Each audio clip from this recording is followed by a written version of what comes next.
세 번째 소주제입니다. 유다는 그리스도를 예표하는 중보자의 모형입니다.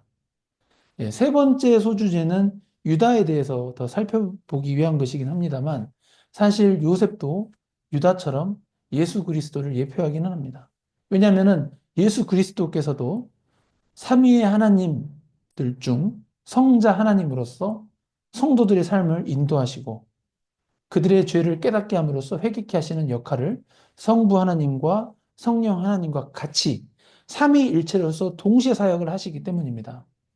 다만 오늘 본문에서 유다는 막내 동생인 베냐민을 위해서 애굽 총리인 요셉 앞에서 베냐민의 죄를 유다 자신이 담당하겠다라는 중보, 중보자의 위치에 서는 자로 나타나기 때문에 유다가 우리 인간들의 죄를 담당하신 중보자, 참된 중보자 예수 그리스도를 예표한다는 것입니다.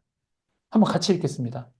주의 종이 내 아버지에게 아이를 담보하기를 내가 이를 아버지께로 데리고 돌아오지 아니하면 영영이 아버지께 죄짐을 지리이다 하였사오니 이제 주의 종으로 그 아이를 대신하여 머물러 있어 내 주의 종이 되게 하시고 그 아이는 그의 형제들과 함께 올려 보내소서. 그리고 이와 같이 유다가 베냐민을 위해 중보자의 위치에 섬으로써 이스라엘 12지파 중 예수 그리스도가 나실 유다 지파가 되는 축복을 받게 됩니다. 유다는 오늘 본문에서 막내 동생 베냐민의 생명을 대신해 유다 자신을 내어놓겠다라고 중보하는 자의 역할을 하며 예수 그리스도를 예표합니다.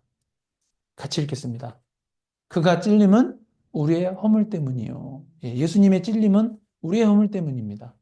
같이 읽겠습니다. 사람이 친구를 위하여 자기 목숨을 버리면 이보다 더 큰 사랑이 없나니. 한번 같이 읽겠습니다. 신앙고백서 8장 1랑 같이 읽겠습니다. 하나님께서는 그의 영원하신 목적에 따라 그의 독생자이신 주 예수를 택정하여 하나님과 사람 사이의 중보자가 되게 하시며 선지자, 제사장, 왕, 자기 교회의 머리요, 구주 만유의 후사, 세상의 심판자 되게 하시기를 기뻐하셨다.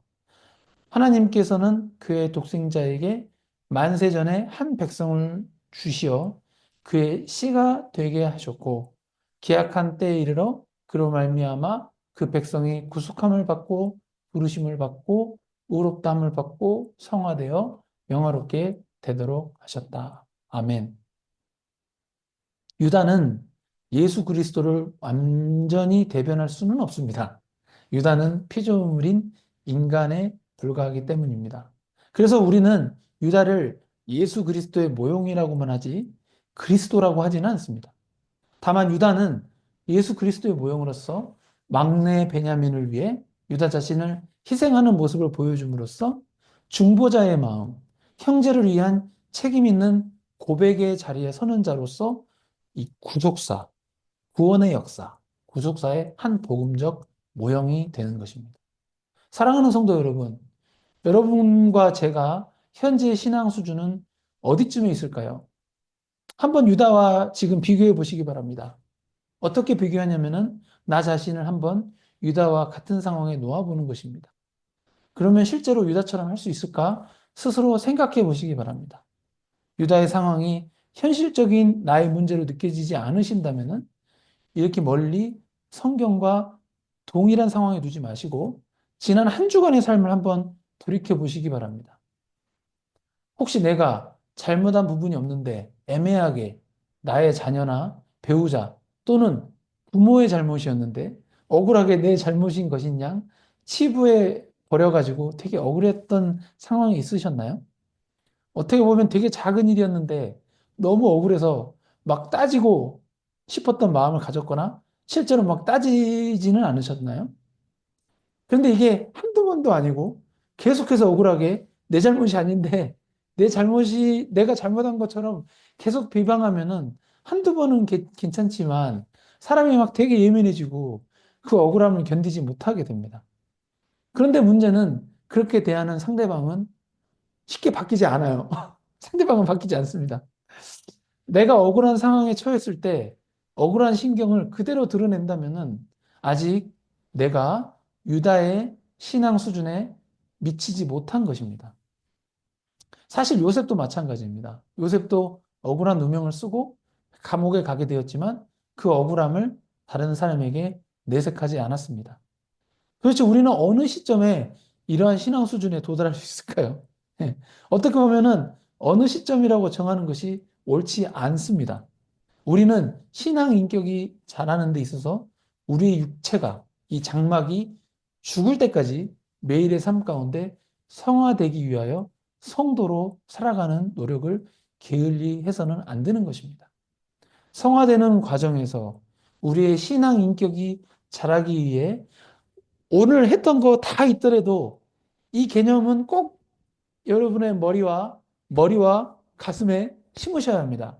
그 뭐냐 아시는 거지만 그건 바로 자기 부인입니다. 어떤 사건과 상황에 처하게 될 때 1차적으로 드는 생각이나 감정은 자아라고 합니다. 이 자아를 부인하는 것이 자기를 부인하는 것입니다. 1차적으로 드는 생각이나 감정을 따르게 되면은 안 그래도 상대방이 그러니까 상대방 자신의 1차적으로 드는 생각과 감정에 따라 사는 사람일 확률이 높기 때문에 자와 자아끼리 부딪히면은 상대방과 다툼이 있을 수밖에 없습니다. 그러나 1차적으로 육신에서 올라오는 생각이나 이 감정을 부인해 버리는 거죠. 그러면 다툼을 피할 수 있고 자기를 부인함으로 인하여 우리가 성공적으로 성화되어 갈 수가 있습니다. 그런데 정말 어려운 부분은 자기 부인에 대한 개념은 이론적으로는 아는데 이게 삶에서 실천이 쉽지 않다는 겁니다. 오늘 주일 예배에서 자기를 부인하는 것에 대해서 무엇인지 이렇게 잘 듣고 가셨는데 집에 갔습니다. 근데 오늘 주일임에도 불구하고 갑자기 내가 뭘 하지도 않았는데 뭔가 억울한 상황에 놓이게 될 수 있습니다. 그때 감정적으로 확 끌어올라가지고 즉시 반응하는 모습을 보게 되면은 자기 부인이 되지 않는 나를 발견하게 될 수 있죠. 그런데 이 자기 부인이라는 것은 하루아침에 되지 않기 때문에 매일의 삶 가운데 내 자아에서 1차적으로 올라오는 느낌, 감정, 이 생각을 부인하는 훈련을 계속 해야 돼요. 꾸준히 해야 돼요. 그러니까 좌절할 필요 없습니다. 그래야만 자기 부인이 됩니다. 예, 저도 아직 요셉이나 유다의 신앙 수준에 이르지 못했습니다. 아직 강도사임에도 불구하고. 우리 함께 매일의 삶 가운데 내 자아를 부인하는 훈련을 꾸준히 함으로써 예수 그리스도를 닮는 성화된 그리스도인이 되는데 최선을 다하는 신앙생활이 되어야 하겠습니다. 네, 결론입니다. 창세기 44장은 단순한 형제 간의 어떤 이런 영화 같은 드라마가 아니라 하나님의 섭리 안에서 우리 인간이 죄를 회개하고 이 종이 되어야 할 사람을 대신하여 종이 되고자 했던 유다의 중보, 그리고 중보자 예수 그리스도를 통한 구원의 원리를 담은 구속사, 복음과 관련된 이야기입니다. 요셉의 시험은 성도로 하여금 죄를 깨달아 회개에 이르게 하는 하나님의 시험과 같고, 유다의 중보는 중보자 되시는 예수 그리스도의 그림자이며, 막내 베냐민은 우리와 같은 하나님의 백성의 대표격으로 자격 없이 은혜 입은 성도를 상징합니다. 하나님은 오늘날에도 변함없이 우리의 죄를 외면하지 않으시고 하나님의 섭리 가운데 우리의 죄악을 드러내십니다. 그리고 우리로 하여금 우리의 죄를 진실되게 회개하게 만드십니다. 하지만 동시에 중보자 예수 그리스도를 통해 우리의 죄를 용서하시고 우리의 영원한 생명을 책임지시고 은혜를 베풀어 주시는 하나님이신 것을 기억해야 하겠습니다.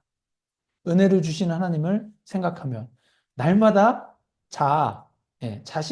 자기를 부인하고 예수 그리스도의 계명에 순종하는 용인 승리교회 성도님 되시기를 예수 그리스도 이름으로 축복합니다.